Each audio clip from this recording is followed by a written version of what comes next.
Let's talk about how you're living with your mother, because this is pretty much a regression to high school behavior. Okay, because I've talked to the rest of your family, you're the branch, I've talked to the tree. Right. The tree says you have 2 outfits that your mom bought you, 0 hygiene, no doctors, no dentist. You sneak out of the house for days at a time, just disappear. Your kids are still there for your mom to take care of. You sneak out of the house. When you're there, you just drink Mountain Dew all day and play video games. Yeah, that pretty much sums up. Your bedroom's a disaster. You smoke weed and video games. You watch cartoons, Pokemon.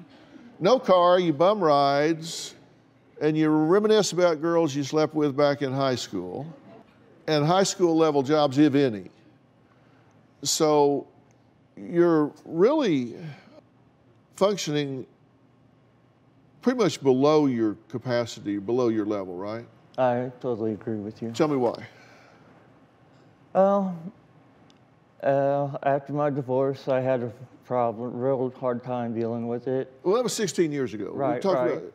I went back to school, and I was about ready to graduate. I had a job interview in Seattle and another one in Galveston. And after I went and did those, came back home, my mom and Aunt Linda sat me down and said that if I do get a job out of town, they wouldn't let me take the kids with me. Mm-hmm. That's not true. I told you you can go and get established first, get you a house, check the schools out, and then you could take the kids. That's not what you and Aunt Linda said. You said you would not. That's not what if they did say what you're saying, you're the dad. She doesn't have any legal right. If you wanted to take your kids, even though it wouldn't be the best thing for me. You know I didn't have the money to fight Mom and Aunt Linda for custody. You think Grandma has money to pay for lawyers to fight you over it regardless? If you wanted to move away, you could move away. I would have had to fight them. You know that.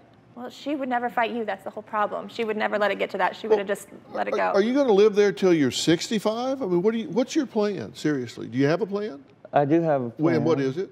I was waiting on to Missouri to change their laws, and I'm going to go work with my friend at a dispensary, and I'll move out. At a dispensary? Mm-hmm. What kind of marijuana dispensary? Yes. So you're going to wait for Missouri to change their laws, because we know. Well, they've already changed the law. They just have to give us the guidelines so we can open the store. We're just waiting on the guidelines. We've discussed it many, many times. Do you have a story or a question for me? Click the link in the description and tell me what in the world is going on.